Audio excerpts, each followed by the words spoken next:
Good evening, everyone. Welcome to Comic Book Curation. I am Polydub.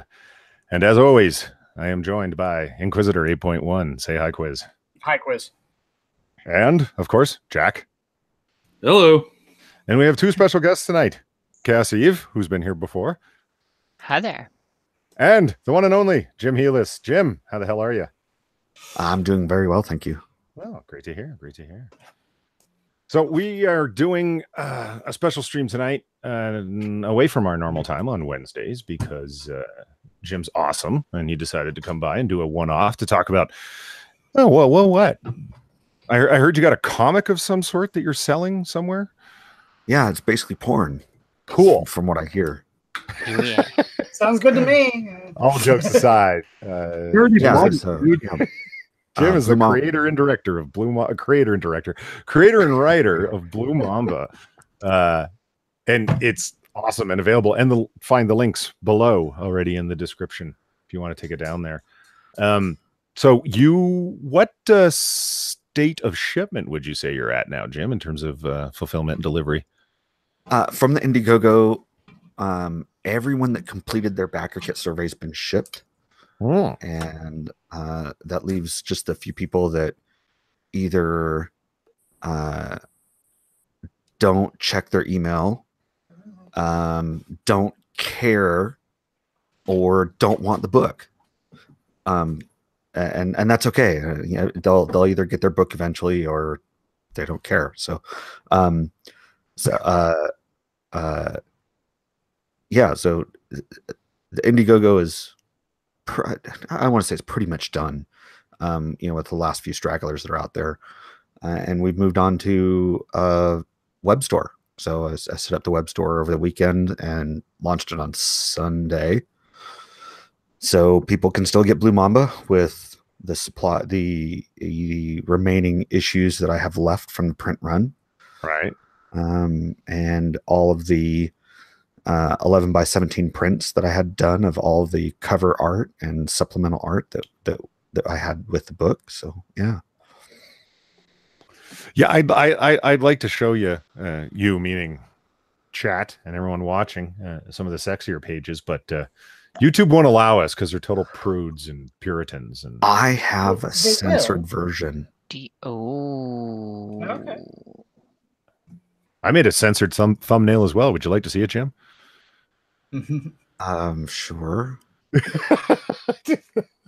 You're talking about the other one, the first one you did last night? Yeah, the first one. Oh, okay. Because I've gone with I like sexy comic book ladies. I mean, who doesn't, right? And so in all the thumbnails, there's a sexy comic book lady that's related one way or another to what we're going to be discussing that night. So, of course, Clarissa, right? We're not, she's not going to be in the thumbnail. Of course she is. And one of my favorite pictures of her is her by the window with the gun. But, I had to try and get creative and not make it, Yeah. So kind of came across like that. Oh, there you go. Yeah. You didn't actually put. Oh my god. Because butt cracks are so offensive. What's funny is you can blame Zelthor for that. I'm like, I got to figure out some creative way in Photoshop to cover Clarissa's naked butt. Jigglypuff, though.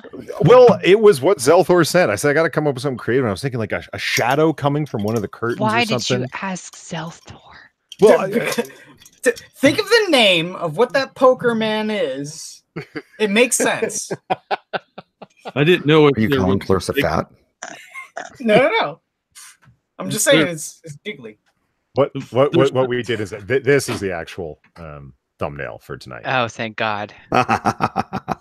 Went a lot better, and the other parts of this picture, if you know where it's coming from, the Yep. yeah, have been put elsewhere. They've been put behind additional purple colors to make it more YouTube friendly. I sent you a link to the censored version. Oh, nice. On Twitter? On Twitter, yeah. Okay. I'm gonna say I found a bunch of. I just started going through your Twitter yesterday, Jim, and was finding a bunch of the clips from of the scenes from the comic. So I was like, "Who here use this one for thumbnail, Holly, or this one, or this one, or this one?" Well, yeah. And in all honesty, so Chaos has hers. I know Quiz has his. I do not have mine, but my friend has texted me because it was sent to his place, not mine. No docs. And but he lives an hour away, and I haven't gone to get it yet. And I didn't tell him what was in it because I knew he would open it. It's a sexy comic, and it's not for you. Not for you. Oh. That's right. I got mine. I actually checked my email. Oh, you went with the digital copy? Yeah, I'm poor. You know how much money I spend on comic books every month? It's ridiculous. Yeah, I've gotten a sense of it. We've heard your comic hauls, and I bet I have you beat. Oh, probably, but what am I at? Hold on, I can actually tell you. For October, not counting this coming Wednesday, I've spent $328.45. Oh, we're about even for this month. Nice.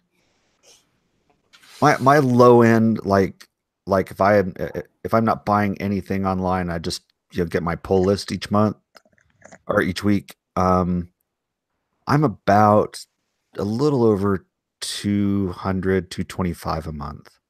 Yeah, it's about what my pull list is. But I'm an impulse shopper, and I'm really bad at it. So I'm always like, oh, I'll buy this. I'm a completist. So yeah, it's like, oh, crap, variant covers.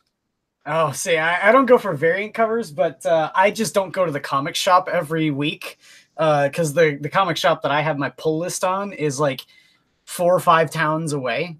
So... it's mainly because I know that owner and I want to support his business. And there's other comic shops that are closer.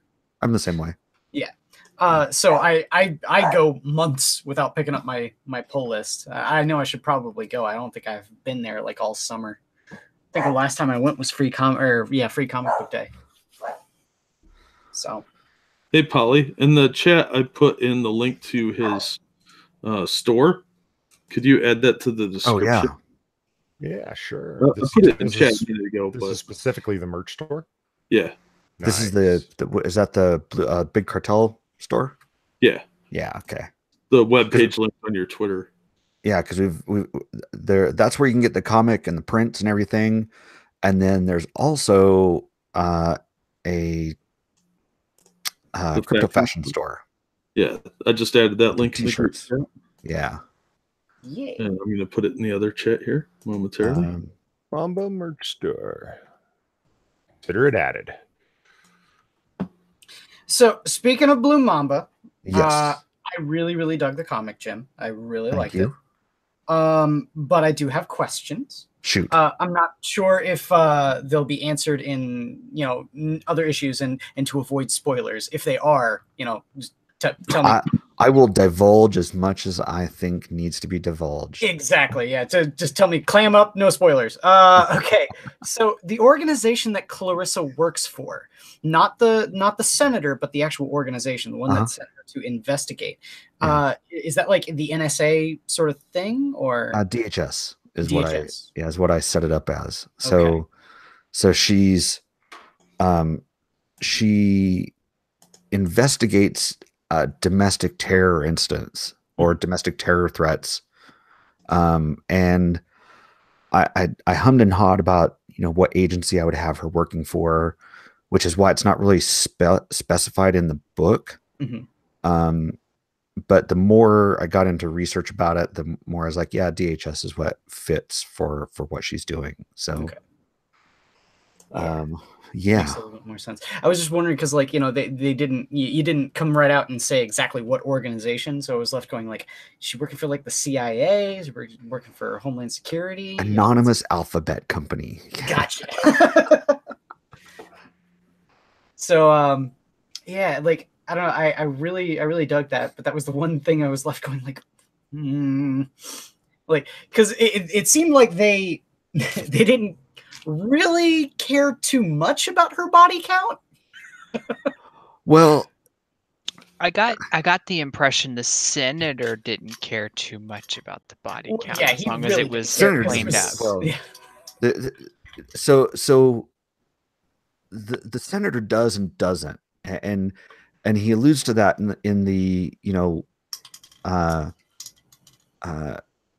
in the sense of, don't make this discreet. Don't, I had this discussion with a friend of mine about this book when I was first writing it. I said, if all I wanted to do was write a story about an assassin, it would be 4 pages long, because if she doesn't care about body count or who sees or whatever, it is literally find your target, kill your target, go home. Yeah. But that doesn't make a fun story. Yeah, like there's definitely it's better served by having the political intrigue and given her moral choice going on with it too. And so to answer your question about the body count part, her DHS boss, they care about the body count in the sense of we don't want this to look bad with other agencies. We don't want the FBI poking their nose into what we're doing. We don't want the Attorney General's office, investigating our, or auditing our investigations and figuring stuff out. But at the same time, if she has discretion to defend herself just like any other, federal officer would, in the sense of clandestine operations, Mm-hmm. Mm-hmm. I think my favorite part that I've come across so far is, no, Tony, you killed her. Yeah. it's very it's very, very dark, Jim. Very dark. I like it. Especially considering, like, the one thing that I that immediately came to mind when I finished reading it, I'm like, what's the message? What's the tone? Everything like that. What's the one thing that I can sit there and tell my friends that the book is about in the abstract to try and get them to want to read it? And I said that, I came up with that even with the best intentions, bad people can lead you down an extremely dark path, which is exactly what I thought was happening with Tony. Was the fact that, her girlfriend was getting in bed with some bad people, and even though she had the best intentions, it led her down the path of, being in the crosshairs of Clarissa. Yeah, in the sense, Tony is really the innocent in this. Mm-hmm. And it's sad in the sense that she's just part of the kill, but Tony was really the innocent one in this story. She didn't like what her long-term girlfriend was doing. Mm-hmm. She wanted to stop it. She really wanted to have a peaceful resolution to everything. And she genuinely thought that Clarissa was there to help. Mm-hmm. And she turned out being the patsy. Yep. So, yeah. Now, I had a couple of issues I'd like to address. Yeah, sure. First of all, what is the name of your comic company or imprint? Do you have one? Spotted Jackal Writers. Okay, because on the digital version to have it, and I want to be able to accurately review it. Should have. I saw it in tiny places. Like it is in a tiny place on the back cover. Oh, okay. Right, and I know there's it says the Spotted Jackal. I think on the interior of the front page. Yeah, that's what I hate about reading digital comics is like everything's all kind of askew. Sometimes it doesn't translate well, and I have bad eyes. Other issue. I'm sorry. Go ahead. No, go ahead. My other issue is the fact that they weren't wearing full body burqas, and I was wondering how this is going to go over in Europe. Are you going to be able to get away with this without this being a thought crime of some kind? That's not really my problem. Good answer. My last issue would be there needed to be more boobies. Well, I don't know. I felt that there was a sufficient amount of boobies. I'll tell you this. Speaking of, you know, burqas, I actually had somebody order this from Saudi. Really? Yeah. Really? Yep. Interesting. Have fun getting that one back in the mail. And I warned him. I shot him an email and said, "Hey, look, you know, I need to give you a heads up that this got, you know, nudity in the book." And I said, "I'm not going to be responsible if it gets seized."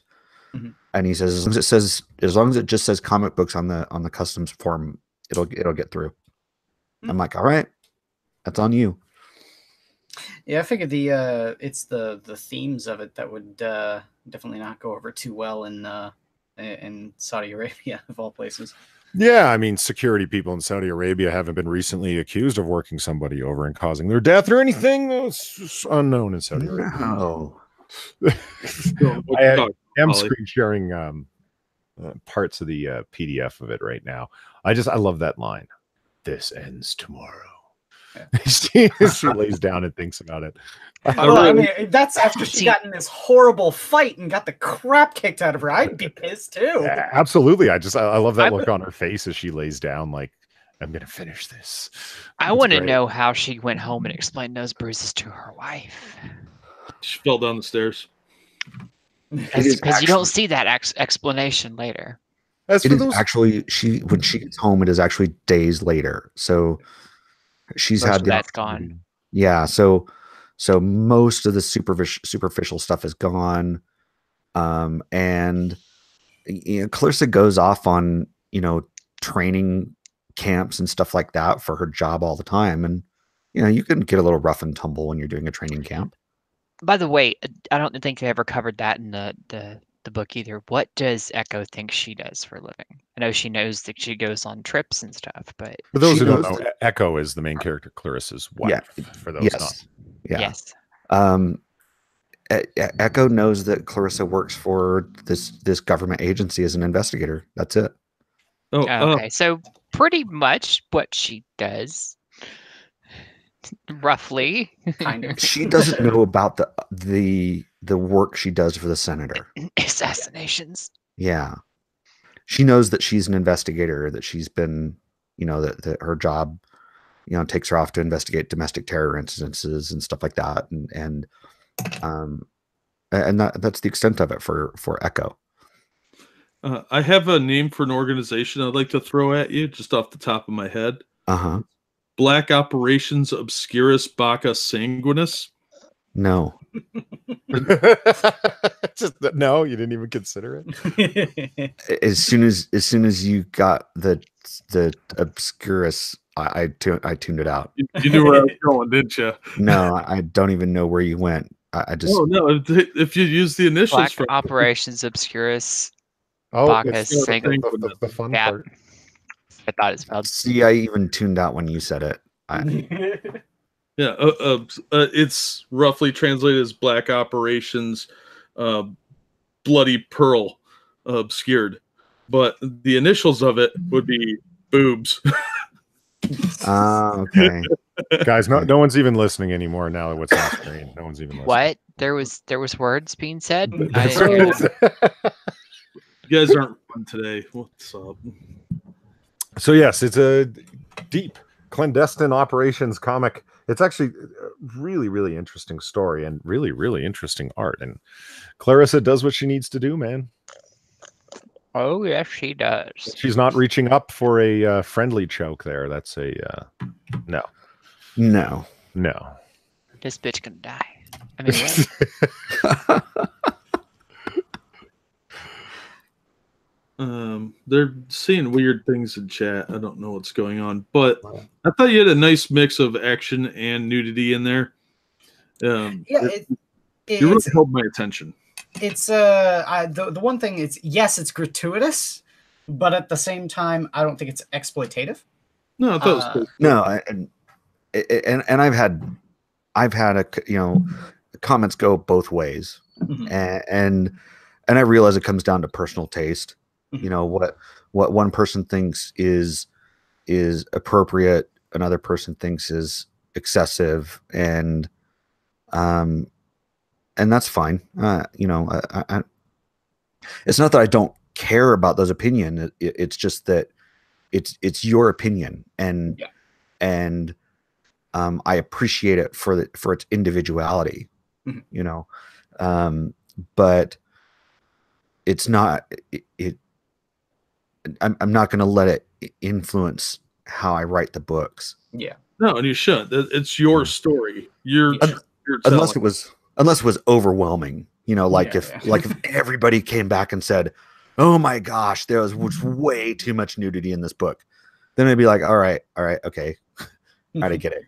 Yeah, don't want to alienate the audience, but at the same time, you know, it's don't listen to them. They're wrong. You're fine. But yeah, at the same time, you know, I mean, I have to listen to the input to the extent of, you know, if there's an overwhelming opinion one way or the other, then that's going to influence how, you know, if things change or not. But if it's balanced, you know, and if some people like, some people don't, then, you know, that's where I need to be. So I'm curious, you mentioned like what some people would or wouldn't say when they come back. What has been the feedback generally that you've received? Mostly good, generally speaking. You sounded hesitant. Like there was. Well, I'm always skeptical of complimentary reviews. Because I believe that you can always find something that can be improved upon. And so when I get somebody that just gives me yeah, I liked it, it was good, it's like, great, you read the first few pages and put it down. Yeah. You know, but if I get somebody that says, I liked it, and I liked it because of this, and I liked it because of what was on this page, and I think that if you had expanded on what was on this page and maybe caught the typo that was on this other page, it could have been better. Those are the things I like to hear. I like to hear people that get into that depth when offering compliments and criticism on a book. Jack's already told you what you can do to do the next one better.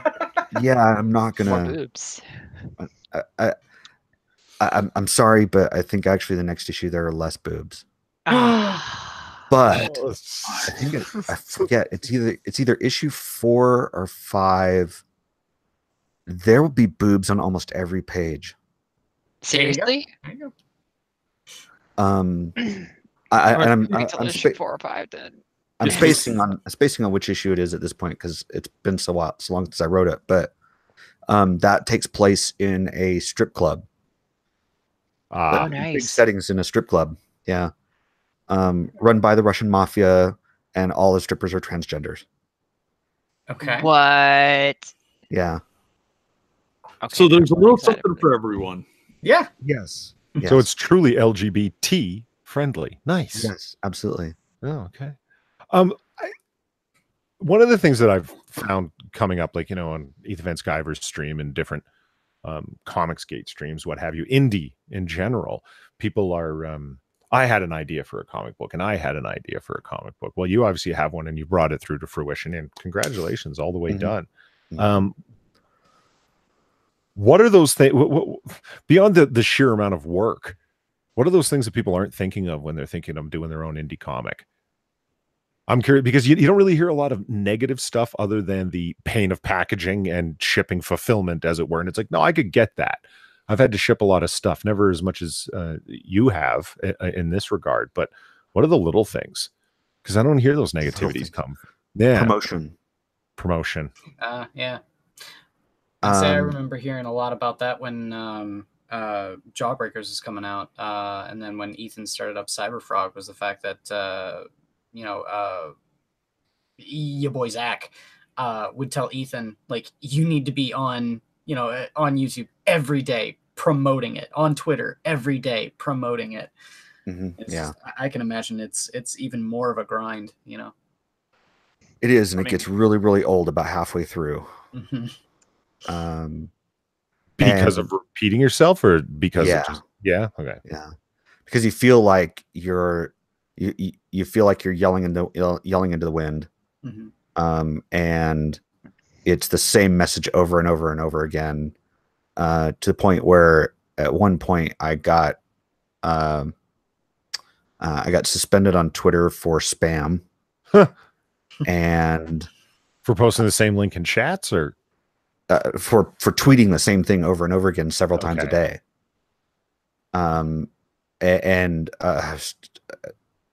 Yeah, so it's just a grind. The promotional part of it is a grind. And it helps to have other people that are interested in your product that want to help, you know, to spread the word. right. The how many times a day would you say that you sent out the same thing, that to the point where you were between 5 and 9? between 5 and 9? Yeah. I'm wondering if Mark Wade's lawyer got hit with that for tweeting out in 4 hours 6 times Mark Wade's GoFundMe for his legal fees. If you're just it depends on the content of the tweet. If you're changing the content of the tweet with the same link over each time, you're okay. Okay. It's when the tweet is exactly the same. I actually had an online chat with somebody at Twitter that explained this to me. So because I had a program, or I had one of the social media management sites set up to do scheduled tweets throughout the day. And this guy was just like, all you have to do is go into each one of those tweets and make them slightly different, and you'll be okay. That's interesting. They probably have some sort of like algorithm that detects it. Yeah, they do. Yeah. Now, in terms of promotion, did you attempt reaching out to, oh man, the CBRs, the Bleeding Cools, Yes. What was that like? Silence. Like, as in no response whatsoever. Well, I don't want to say I'm friends with Rich Johnston. I've chatted with him a couple times. I think if I ever met him in person, you know, we would be able to have a civil conversation. To, you know, I would be able to approach him and say, "Hey, remember we've talked before," that type of thing. And you know, I said, "Hey, I've got my book that's coming out.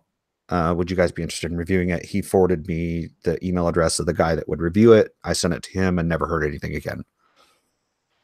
So that's a thing. Bounding Into Comics had me up on their site once for like an indie roundup type of a thing. And so I didn't have a lot of promotion from comics media, and there's a long story behind why my online promotion got stunted very quickly. But long story short, I didn't have access to the Comicsgate crowd except for the very first time that I was on EVS's stream. Right. Oof. Yeah, just, man, it's unfortunate to hear about that sort of thing, man. I think that I can imagine that it's probably a combination of factors, but all of which just, you know, turned into a perfect storm of bullshit. The one thing that I could think of is the fact that, you know, some of these people might be a little bit too self-important and thinking, well, who are you to, I'm like, that would be an awful thing to hear, especially as an artist. I know I've heard that sort of thing when I was putting out my demo reels for cartoons and stuff. I was, you know, you need more exposure. People need to know who you are before we'll even consider taking your, you know, demo reel. Go fuck yourself. Yeah, I can only imagine that, you know, these sorts of people are just, I don't know. It's frustrating to hear stuff like that. Yeah, I just basically said that I could see the other side's opinion and understand why they think that way. Mm-hmm. And that was frowned upon. Oh, well, yeah. See, it's what you'd mentioned that on one of our other streams before.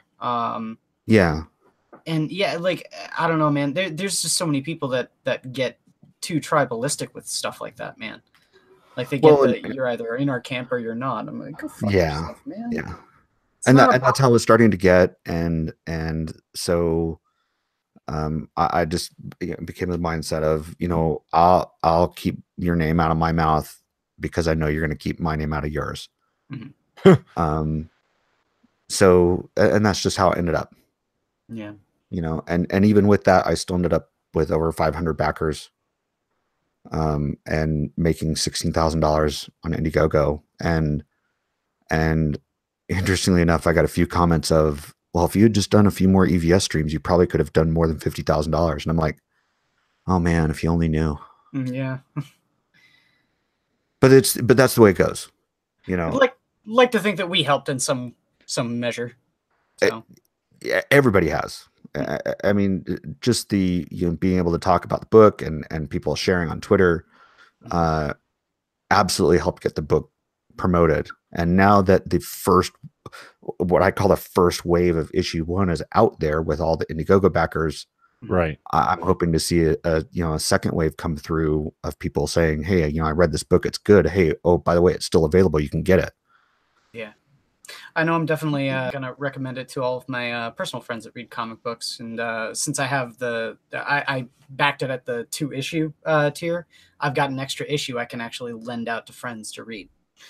So that's what I plan on doing. Yeah, there was another thing I got a lot of comments on about why all of my tiers had 2 books.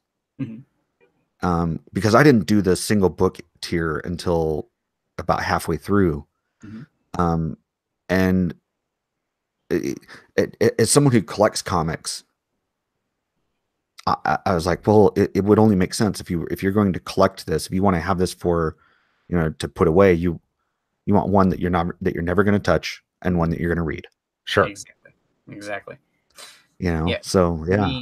Since I didn't go for the alternate covers, it was I've got one for my personal use and then one to let, you know, friends read. So yeah, sure. You know what I don't understand about that? It all depends on how you're defining Comicsgate. It's a hashtag movement as far as I'm concerned. That's how I would describe it. Sure. Which means that there can be no leadership, and therefore has an element of chaos within it. Because anybody can claim it. There are a whole bunch of people that would define themselves as... My name? I'll say it's not with him. She's right here. But Pish. Okay, go ahead. What I mean, people that would describe themselves as anti-Comicsgate use the Comicsgate hashtag to poke and prod, right, and piss people off. So, you know, it's open and available to everyone. That's the very nature of it. I would describe myself as a Comicsgate supporter in that I want to see changes in an industry that I've been supportive of for a long time. Well, different creators, different comic series. I don't want to calculate the amount of money or time put into it. And I don't like the direction that it's going in. And I certainly don't like the fan interaction from some creators. And I don't see a lot of pushback from other creators saying, what the fuck you doing? Talking to people like that. And really, alternate comics was such a just a horrifying thing to watch happen. Yeah. Just because they didn't condemn, you know, over no block bots.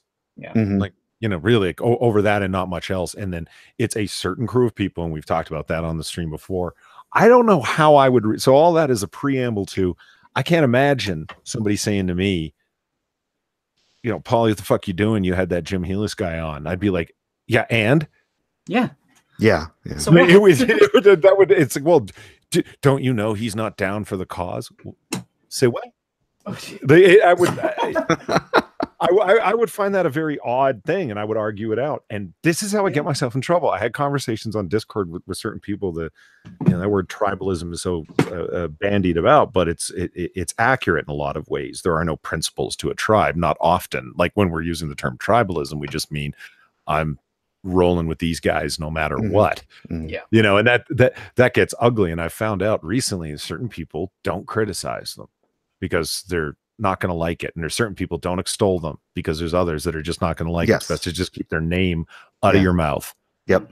When going live, and I find that odd if they're not a hard liner. Like, I don't know, Ethan Van Sciver had a stream last night where he went hard in the paint, to use one of Richard Meyer's sayings. I love that saying, by the way, hard in the paint. I think that's great. Hard in the paint. To promote a GoFundMe for his legal fees, and they did fantastic. And the whole time that Van Sciver was talking, it was very much, "Are you going to take a stand on this issue?" He scrolled through the people that were backing Mark Wade's his GoFundMe for $75,000 was the hopeful goal, and a annoyingly familiar list of people were there. Like, oh wow, look, it's Renfamus gave money. Shocking. It's all the usual suspects as you list down. And I don't like the idea of usual suspects on either side, but considering that one side is the industry and is claiming righteousness, and that those are the bad guys, but the Comicsgate side, for the lack of a better term, does the same thing now. Yeah, we're the righteous ones and they're the bad guys. Yep. If somebody in Comicsgate that would be on the so-called Comicsgate side is somehow under the impression that the entire industry has been infected to the point where we need to burn it to the ground and salt the earth, all of them included, that there are no bystanders within the industry, there are no bystander pros, well, you're lost. And that would be my call. It's certain people within positions that are able to promote and push and bully, especially on social media, other people into making certain claims.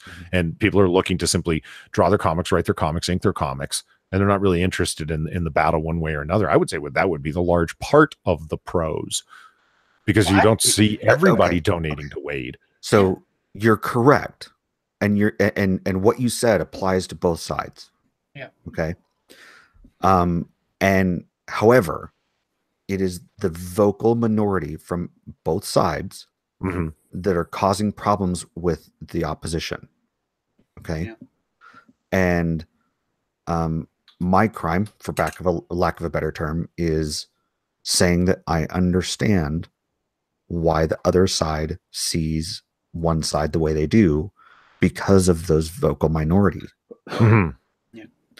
And I can see why you would have people on the Comicsgate side looking at the whole industry and saying it's all corrupt, because they either support these bad actors or they don't disavow these bad actors, therefore they're bad, and we need to get rid of them all. And they're both wrong. There are so many people out there on both sides that just want to make a fucking book. Yeah.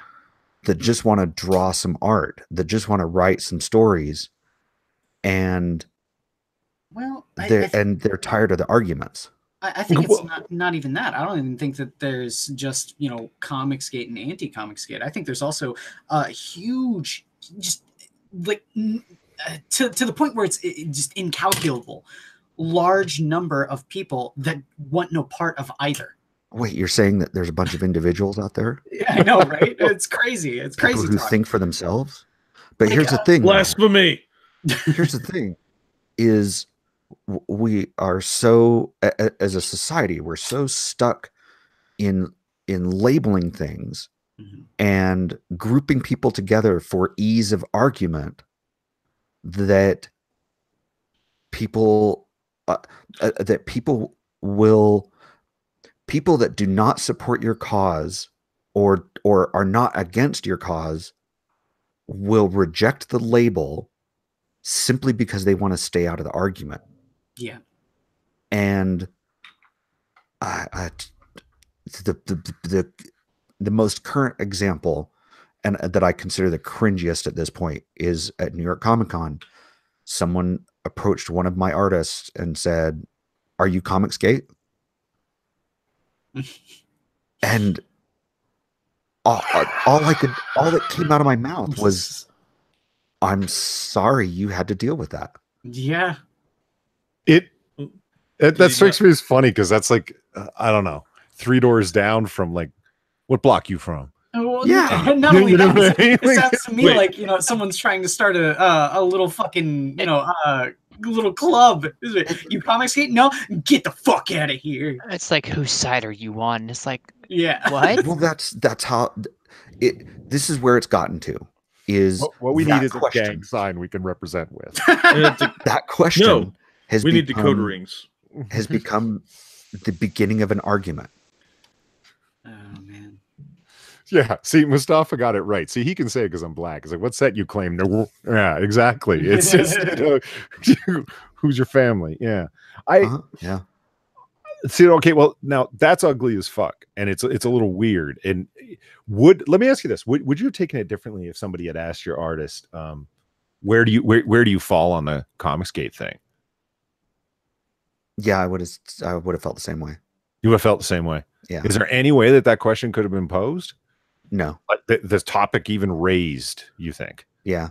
Yeah. Because not because of what say you believe Comicsgate is, but because of what the prominent perception of the term Comicsgate connotates. That's it. Yeah, you might as well ask, are you a Nazi? Yeah.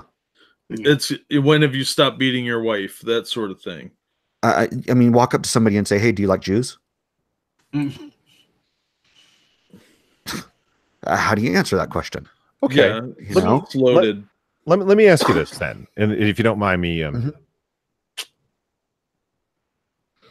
I'm going to ask you this question as a challenge to you. Sure. Not to fuck with you, but just challenge the intellect. When you had been on before, we were talking about it. We started getting into analogies, and I said I don't want to leave the industry behind because you said it's kind of like you got to leave the town when the invaders come, and I said, well, just work off of your metaphor. It's like there's a cathedral in that town that I really like that we spent years working on it, analogous to Batman. I don't want to leave that behind. And you said, yeah, but we can go somewhere else and build something better. How do you connect what you're arguing? Yeah. How do you connect tonight what you're saying with then? Like, because I could see with a couple of things that have happened in different arguments that I've gotten on a different subject and a totally different thing, I've kind of become soured, and I'm like, okay, I'm 100% off that issue. I don't even want to talk about that anymore. Has that happened to you recently, or have you gotten? I could see you getting super frustrated as a creator with all of this going on and the whole discussion around stuff that's not about creation. It's about the politics of creators. Like, have you gotten more recently frustrated? Did I misunderstand what you said last time? I'm sorry, clarify a little bit. Have I gotten more frustrated about what? Have you gotten more frustrated about the whole Comicsgate thing? Because you're talking about like it's okay to just leave the industry behind. Let's not even talk about it. That sounds, from my perspective, sounds like it's a little bit more sympathetic to the Comicsgate side. It's like, if you don't like what we're doing, go create your own things. And it's like, okay, we will. You forgive me, my memory really sucks. So no, that's fine. I'm hazy on what you're saying I said last time. In that there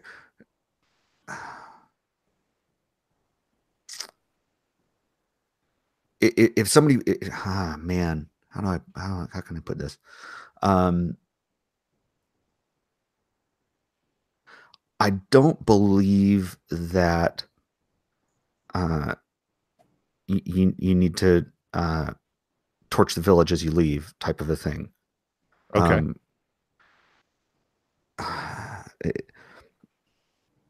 I don't think that I believe that there are enough industry creators out there that are not on either side that can sustain the industry. And I'm sorry, go ahead. No, by all means, go ahead.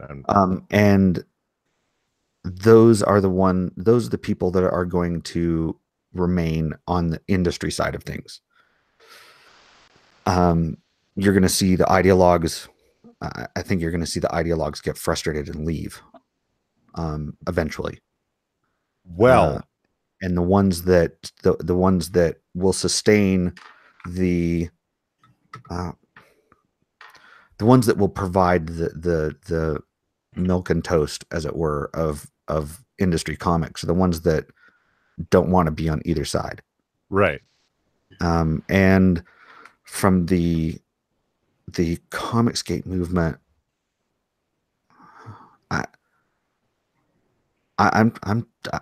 if somebody approaches me and says, if somebody approached me and said, "Hey, are you Comicsgate?" I'm gonna dodge the question. I'm not gonna have that conversation with somebody. That's a fair position to take. I mean, like, it's No, you demand they know the secret handshake, have their decoder ring on hand, and ask for their membership card signed by Caesar. I will smack them until they forget the word. There's a reason that prosecutors use that tactic in a prosecution of, did you do this? Yes or no? Oh yeah. Because they want to provide you with a limited range of options and then and force you towards a given thing, where they very often deliberately set up a false dichotomy. And it's highly effective. Yeah.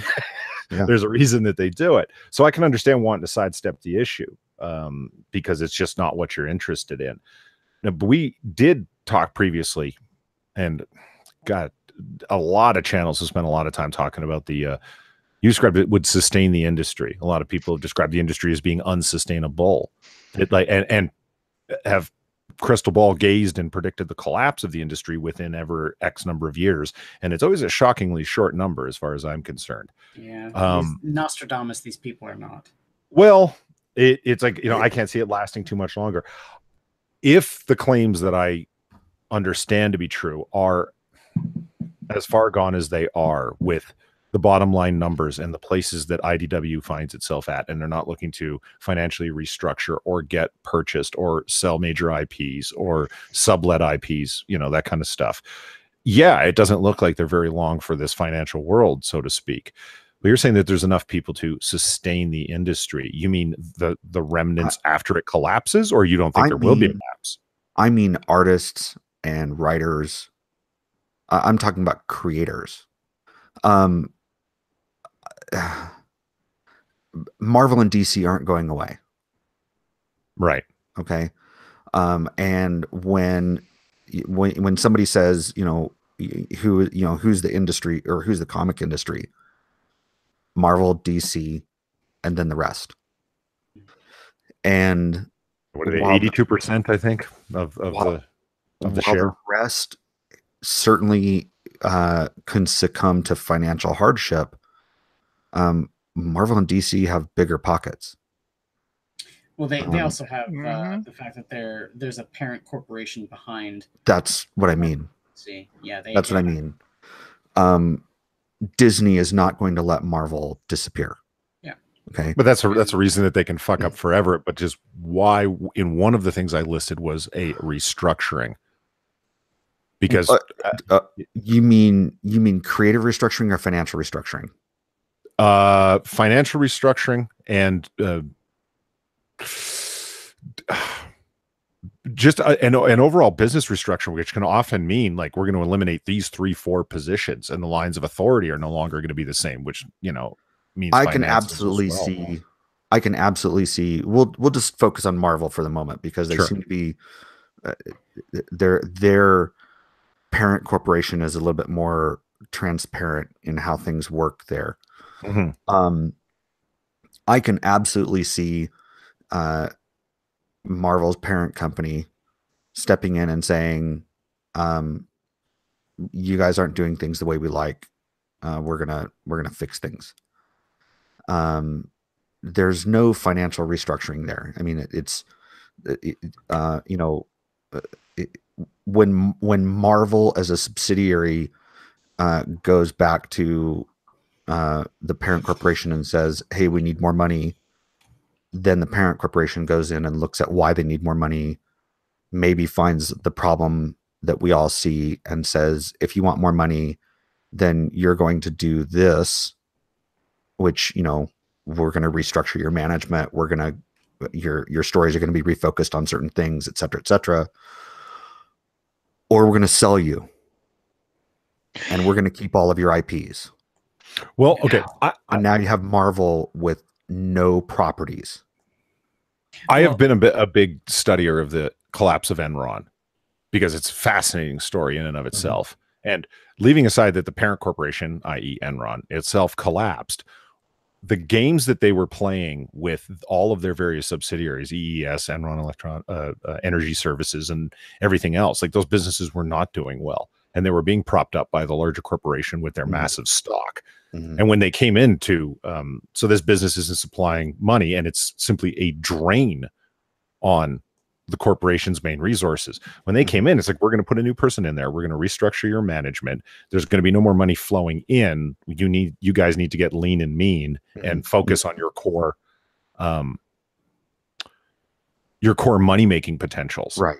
Right. And so what that usually meant is walking papers all over the place, new management, and then everyone else sitting around grumbling about the new people that have come in to boss them around. Right. And then eventually those companies were sold off anyway. Right. It was the way that it ended up happening. I think of that. Is that a possible model for what's going to happen with Marvel? Because it is an IP farm. Everybody describes it in that way. That's why Disney wants to own them. That's why Disney appropriates the various companies that it does, is to own the things that they're doing, because they want a piece of that action and promote the ever-loving hell out of it. I don't think Disney's interested in promoting floppies. No. You know, it's just not part of what they're doing. It's fine if they're selling their little floppies, but as so many people point out, the bottom line is fine.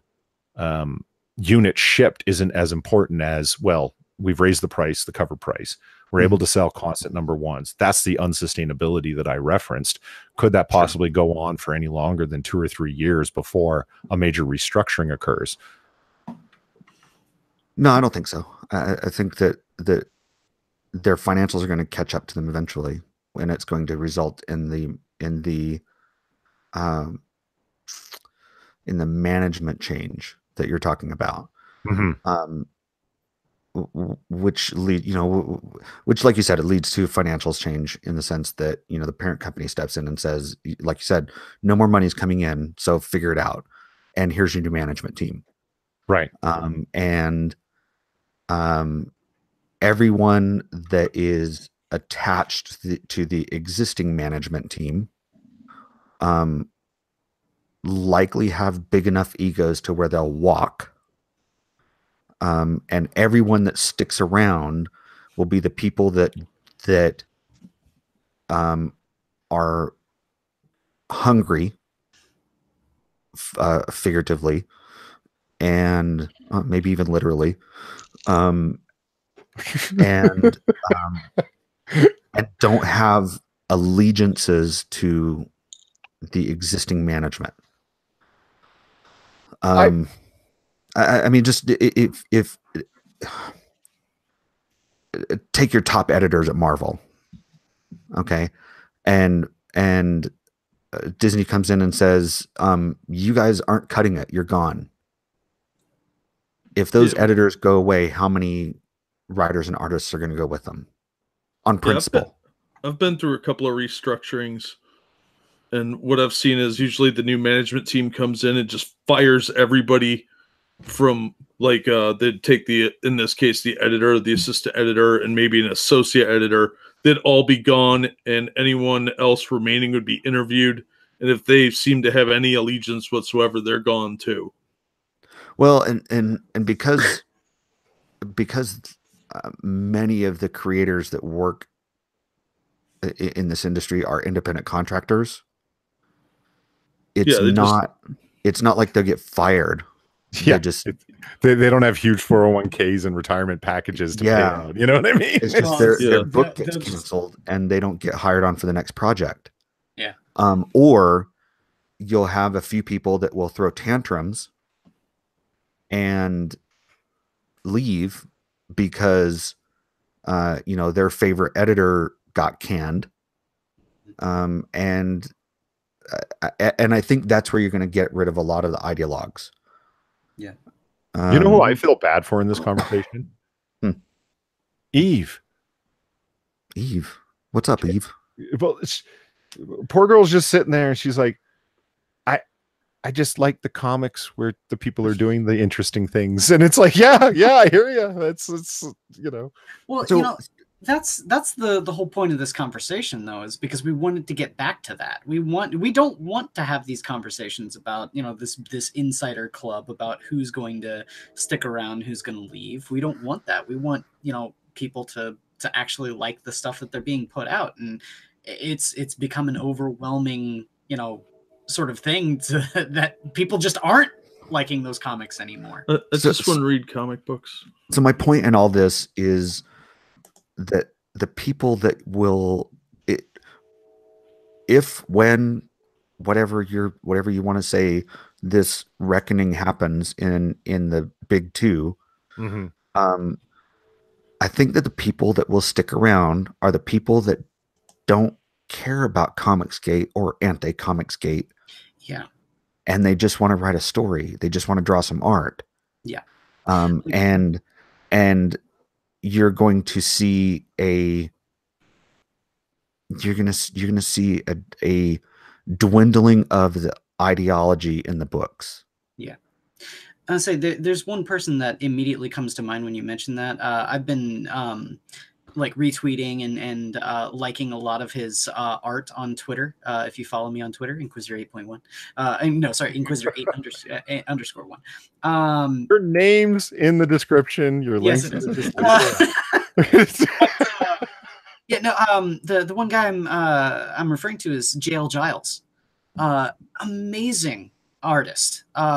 He's currently doing an indie book. It's currently the first chapter of it is available for free on his website. If you go to his Twitter, he has a link to it. But he's doing H.P. Lovecraft stuff. He's doing essentially a graphic novel interpretation of The Reanimator, and none of his stuff is like getting into the politics. None of it is really getting into the nitty gritty of whether or not someone's Comicsgate or not Comicsgate. He hasn't even mentioned it once. He's an artist for Marvel, and I think that people like JL Giles will inherit the comics industry when all of the dust clears. Here's the thing, though. Ideologues from both sides are not going to be in the industry later. Yeah, exactly. That's what I'm saying. It's like someone like JL Giles will inherit the industry. Yeah, the ideologues will filter. Yeah, they'll filter back into the indies like they were 20 years ago. Yeah, and they'll be doing their own thing and having their own fan base like they used to. Yeah. Ideologues from both sides. Yes. Yeah, absolutely. Well, Yeah. So I have described you as the Xanax of Comicsgate. yeah, and I love that name because you bring a almost medicated sobriety to the discussion. But I would offer a challenge on one thing, on one point that we were discussing, is that the ideologues will go away. There's certain quote unquote ideologues that I think are worse than anyone else, and these are the hangers on. These are people that don't create. I'm not a creator either, so I fall into that category. But the category that I don't, and many people don't fall into, are the people that don't talk about comics at all. All they talk about is the politics. And the fights and the arguments, and you can call it politics. That's a fancy way of saying bitchy, petty fuckery. I mean, there's certain people that all they want to do is talk about that. Like, comic books don't come up. Like, what happened on this page? What storylines do you like? Right. Renfamous, she is the quintessential example to me. If you go to her Twitter, she doesn't say this comic is good or this comic is bad. It's simply stalking Ethan Van Sciver all day long. Okay, but she's not in the industry. No, she's not. But she is a stoker of the fire, to be sure. And people in the industry love her.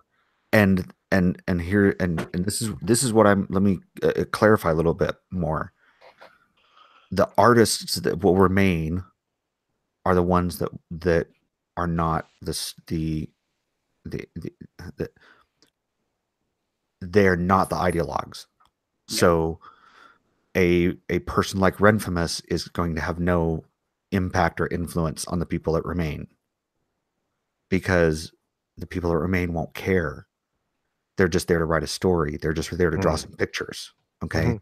So Renfamous, etc., et al., whoever, can bitch and moan and scream and holler and do whatever they want, and the ideologues that are no longer in the big two will hang on to what she has to say while they run off and try and get a job at Boom. Yeah. Well, I don't. Okay. Renfamous is okay. What's print shop guy from Texas? What's his name? Help me. Tim Doyle. Tim Doyle. Tim Doyle is at least in the quasi peripheral industry, in the sense that he owns a print shop and prints things. Like, he's doing something at least peripherally related. And so he has his opinions on policy, and he certainly has his opinions on Trump, and somehow that works its way into comics, because of course, doesn't it work its way into everything?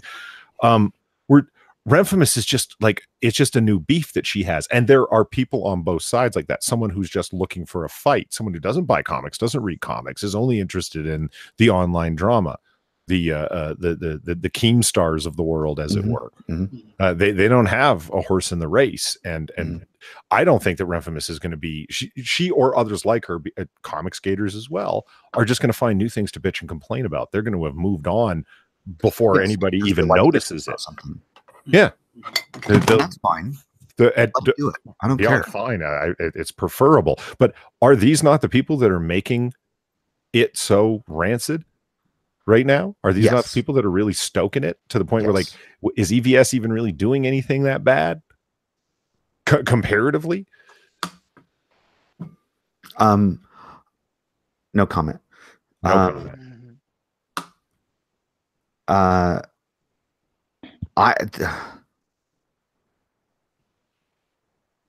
I do not let these people be consequential in what I do. So, we were joking around. It was last night. We were joking around, and somebody dared me to tweet at Renfamous to see if I could get her to cosplay as Clarissa. Right. And I was like, okay, I'll go. I'll tweet her. I'll ask her if she'll do it. And then I went and I looked at a couple of her pictures, and I'm like, nah, she doesn't fit the bill. Right. So I'm not going to do it. If she did, if she had the appearance of Clarissa, regardless of who she is and what she says and anything like that, I would have tweeted her. And I probably would have stirred up, let me rephrase that. She probably would have stirred up a shitstorm over it. Yeah. But I didn't have to do that because she doesn't fit the bill. She doesn't look like Clarissa. Quite frankly, her boobs hang too low. I agree. Well, I'll say this. It's like the reason that I like asking these questions is, one, because I love the responses, because they're challenging for me. It makes me work hard to think about what I'm doing and where I'm standing at on these things. It's I don't like echo chambers. You know what I mean? And you come and you're just like, well, really? What do you mean when you say that? And I like the challenging questions that come back, as opposed to a mutual agreement society, because that can get real boring real fast. I don't know. I think that covers all the things I wanted to talk about Comicsgate. I had some questions that come for what you're planning for the immediate future or near future. Unless you had another statement there you wanted to say. Let me make a final statement on this. Sure. Every artist, creator, writer, whatever that I have talked to, that I've interacted with,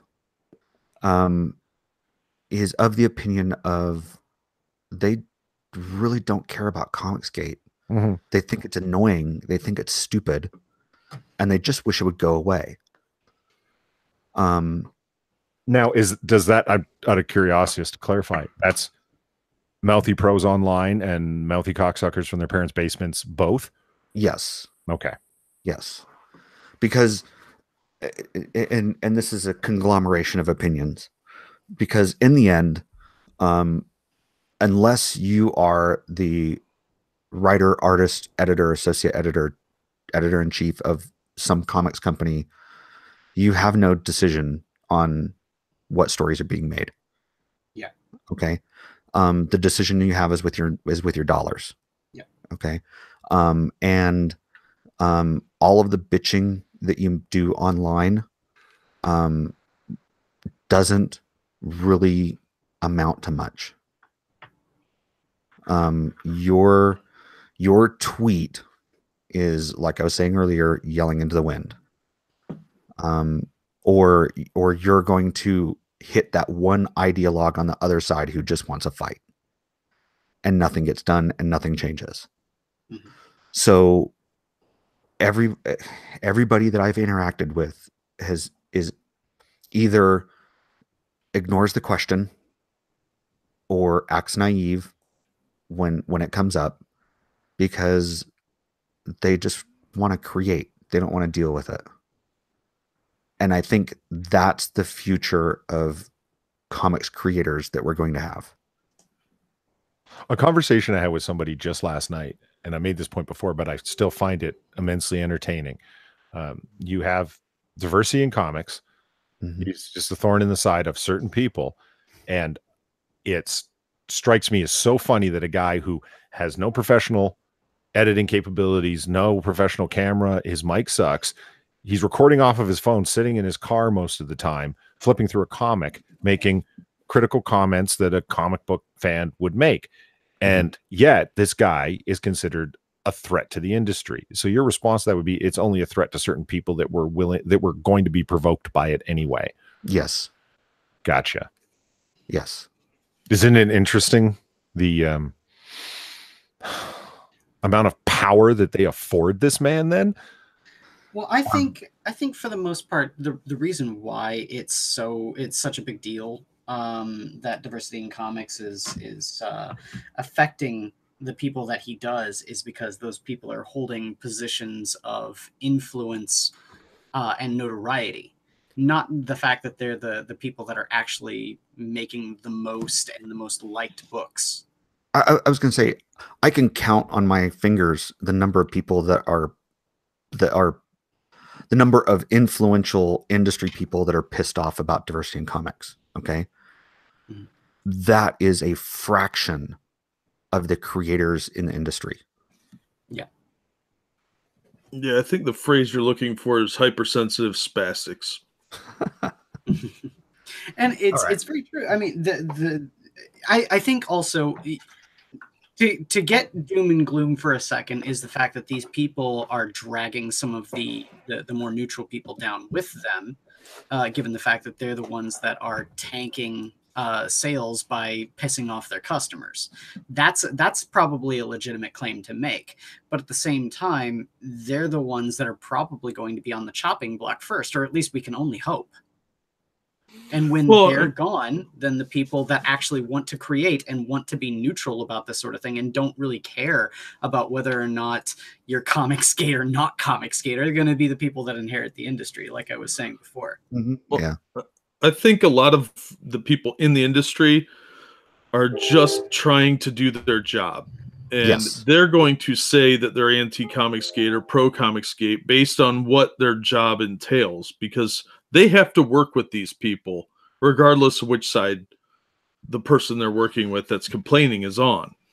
So if they work in the industry, they're going to try to stay as quiet as possible, but when push comes to shove, they still need to have jobs to eat. So they might say, yeah, fuck those guys, just to appease whoever's talking to them. Yes. Yeah.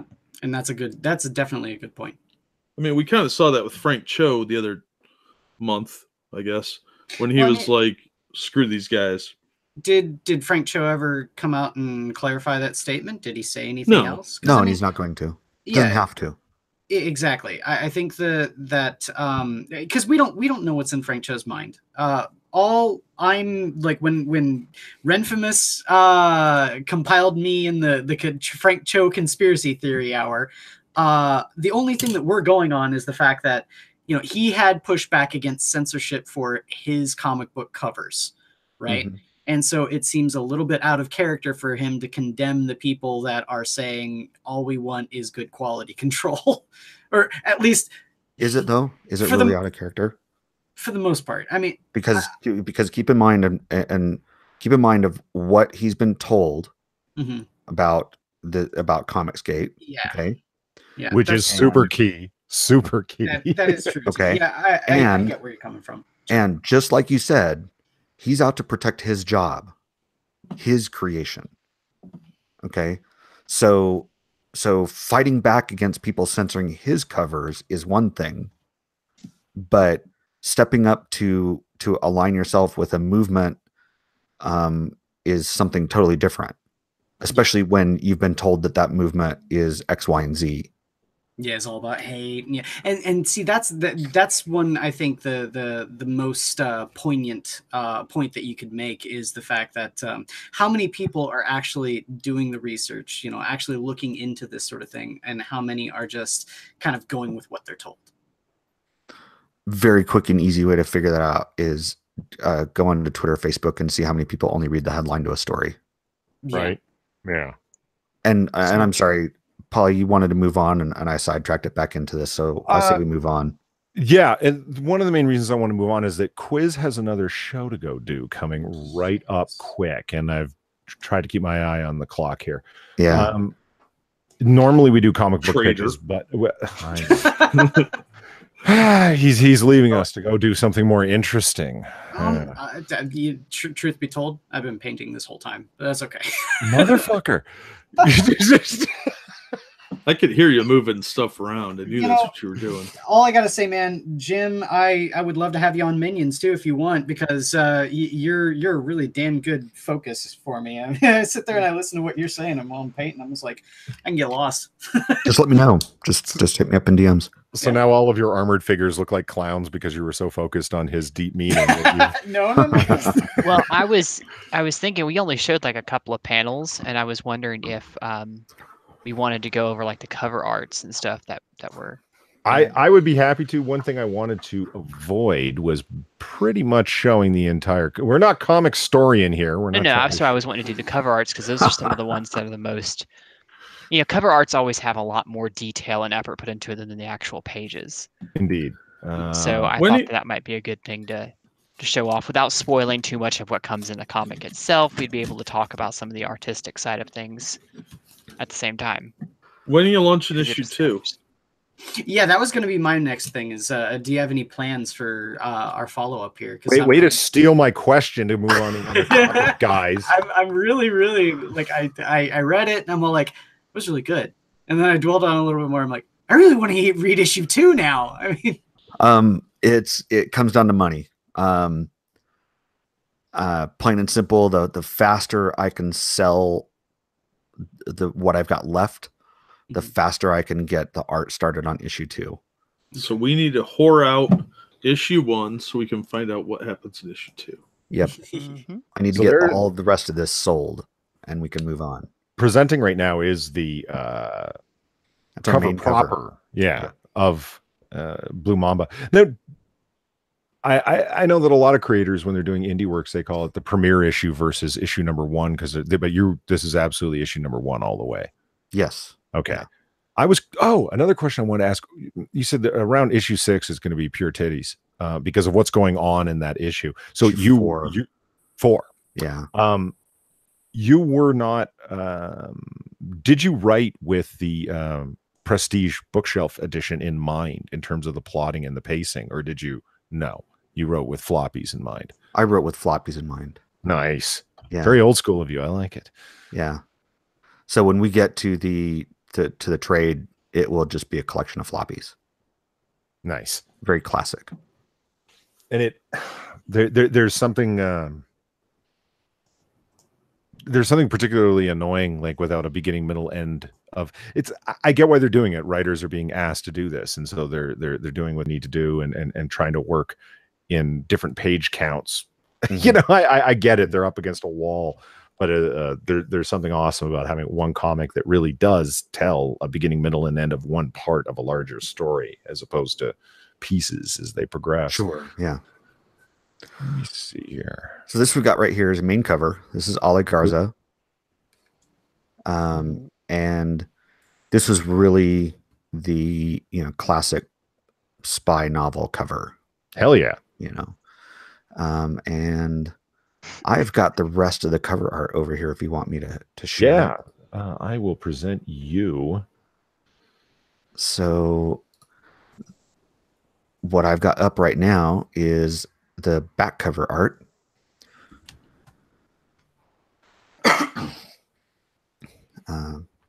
That's my favorite one. Are we sharing right now? Yeah. Okay. Yeah. That is so culturally appropriating. Look at that hair. It is. It's absolutely culturally appropriating. Yeah, it makes it hotter. So Clarissa and Echo on the back cover. This is Ryan Kincaid is the artist on this. And I wanted the whole play on words of back cover, showing their backs type of a thing. You know? Yeah. And then on the book, the publisher mark is a tattoo or simulated tattoo on Clarissa's butt. Oh, Let's see. And now you're going to make me pull it out and look at it. See if this will pull. Yeah, there we go. Yep, so the next one I've got up is variant cover by Jen Brumal, and she wanted to focus on the Clarissa and Echo relationship. She wanted to show this loving relationship between the two, because as I explained the story to her, she thought it was really cool that here was this badass character who was in a loving marriage. And I explained, I said, hey, they go on a beach vacation at the end of the book. Why don't we go with that? And this is what we came up with. And we show, you know, this a loving couple, you know, with Echo, the kind of the hippie yoga teacher, and Clarissa with her classic beauty, the big sun hat, and a more classic design on a bikini, you know.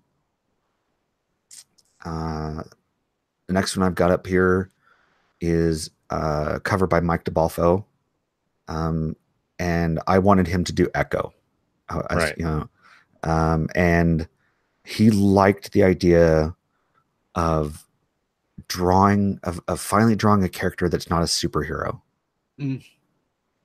And he came up with like half dozen different ideas and was like, okay, which one of these 6 do you like? I'm like, shit, which you're asking me to pick one?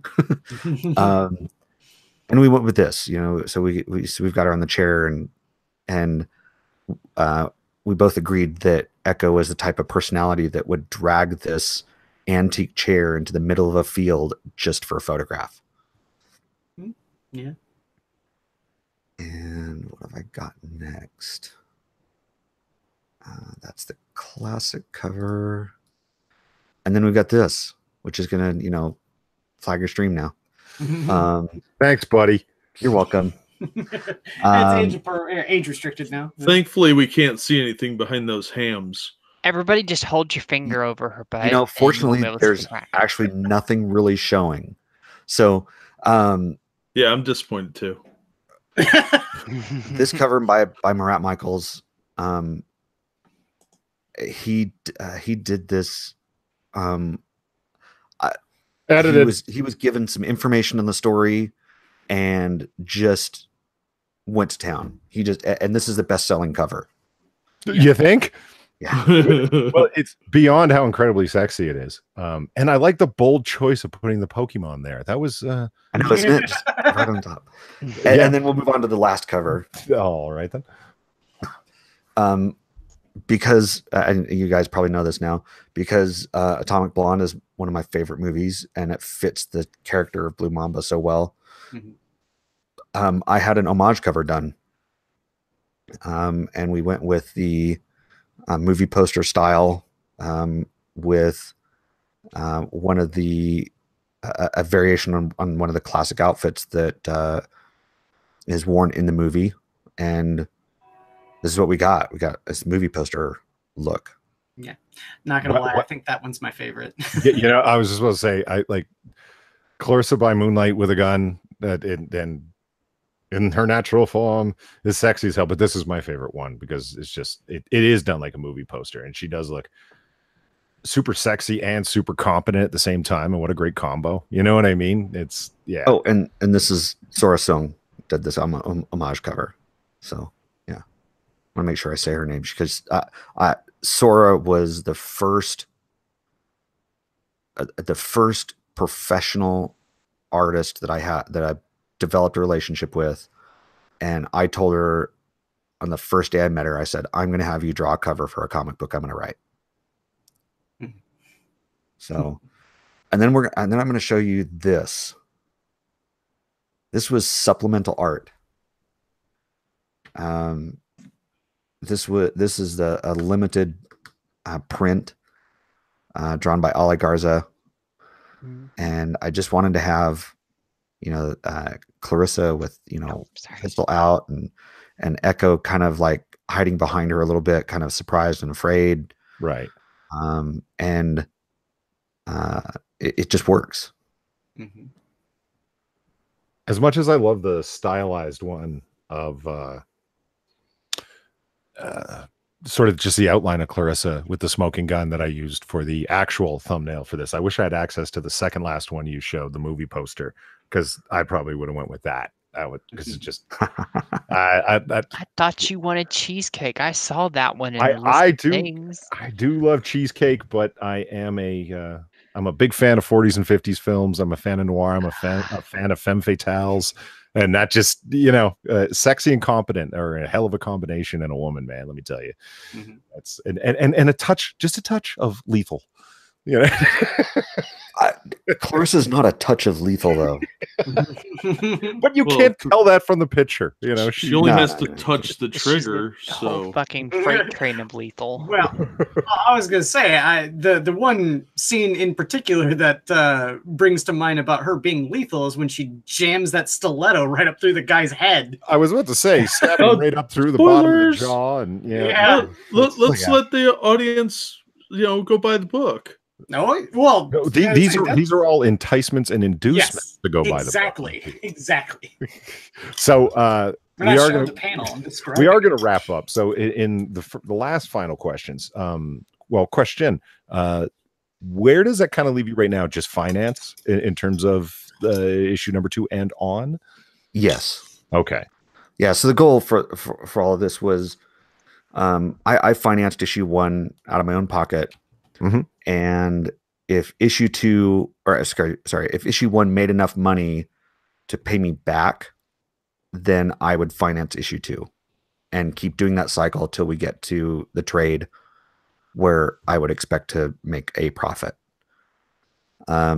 We did not hit that goal with issue 1. So at this point, it's really, I need to sell all the inventory I've got on hand so that I make the money back so that I can finance issue 2. So everybody go buy this damn book, damn it. That's right. Sell them out and fast. Yeah, and I'm not, it's great. Some people have brought up, well, hey, do what everyone else is doing where you get the money before you start the book. And no, I can't do that. I just, I've seen too many problems with other books not failing, but taking a year to complete after they've collected the money. Yeah. And I don't want that hanging over my head. Yeah, no, I hear you. And so there's nothing worse than like when you do donate to something like that and it takes way longer than the original posted fulfillment time. Like that's one thing I appreciate the most about or even if it's posted. Even if it's posted. Like yeah, I mean, like you've heard horror stories about people sit there and they say it's going to take a year and then going on a year and a half later, nothing. Well, I've backed one book that their published date of fulfillment is December 2019. Oh, jeez. Yeah, my buddy backed a board game like 3 years ago, and they still haven't mailed it out. Board games are the iffiest of all. Yeah. And then let's all say a prayer for those who backed Hawaiian Dick, huh?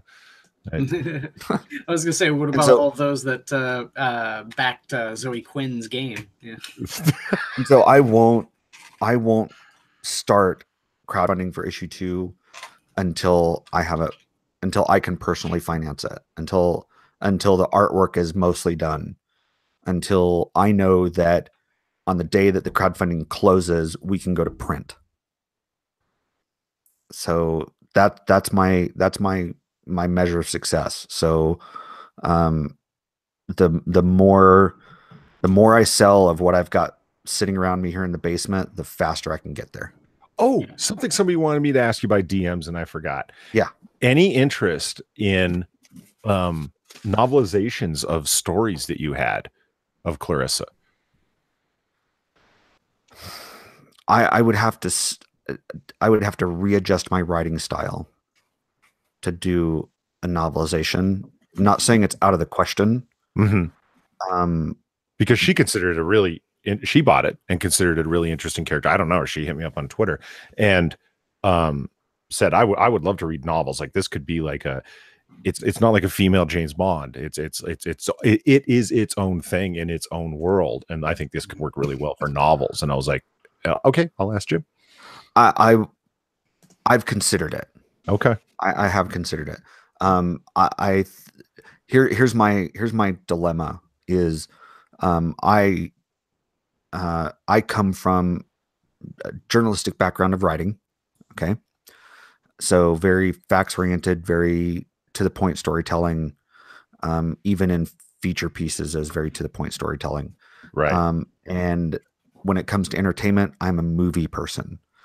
So, my first draft of Blue Mamba #1 looked like a movie script. So for me to do a novelization, I would have to adjust my writing style to narrate everything, as opposed to storyboarding. Yeah. Yeah, say for those not in the know for that sort of thing, when you write for like a book versus you write for something like a comic book or a movie or animation, when you're writing for a sort of visual medium, you can give stage direction, you can give blocking, you can give all that sort of stuff. But that's not the mainstay of what you're writing. Or if it is, it's just sort of stage directions for the artist to interpret. Sometimes it can be explicit, sometimes it can just be go crazy. But the main thing you're focusing on is dialogue. And then if you are, writing a novel, you have to write prose. You have to describe the scene. You have to describe, sight, smells, tastes, what you can hear, what time of day it is, the shadows casting across the room through the window. All that sort of stuff is stuff that you need to craft in sentence structures and paragraphs and all sorts of descriptors as well as dialogue. So it's definitely a lot more work to do a novel than it would be to do something like a comic. So if it comes down to making a novel, I would say be patient because that's the sort of thing that takes a lot longer than a comic. Yeah. No, but you have a great IP on your hands as far as she was concerned, and I think as far as all of us are concerned. I mean, we're all purchasers here. Right down the line. So yeah, it's a great IP, great characters, great ideas. So good on you, man. Yeah. So I think on that note, we should probably wrap it up because Quiz is now late. 6 minutes late. Yes, he's now 6 minutes late, but we started 7 or 8 minutes late. So the universe all balanced it out in the end. Yeah. So for those that are interested, Minions of the Zoo. Yeah, you can continue the conversation there. Jim, you're welcome on if you want. I can send you a DM. Yeah, please do. Okay. Sure. Okay. And so, Jack, Quiz, as always, thanks for joining me. ChaosEve, always happy to have you here. Thanks for and and Jim, always a pleasure to have you here. Thanks Hopefully for we'll be having able to have you back soon. It was a lot of fun. Definitely interesting. You keep us on our toes with our thinking about the comics industry. I love that. And chat, as always, love you guys for coming by and watching. If you haven't already, please feel free to like and share with anybody that you think it might be of interest to, and those who might not. They might be interested in comics in a way and they didn't know. We will be back on Wednesday. Yes. Yeah, for our regularly scheduled time that we are hopefully going to meet. I know we often end up late. And this Friday, we've got something special coming up. Hopefully these guys will be available. I just found out while we were doing it, I just got the response tweet that we have another guest lined up, which is pretty cool. Oh, and we'll finally be able to get back to an old issue that we've been, not issue of a comic, issue of a subject and lore that we've been promising we're going to talk about. And it's bringing on the perfect person to do that with. So that's cool. So until then, have a good night, everyone. Good night. Bye.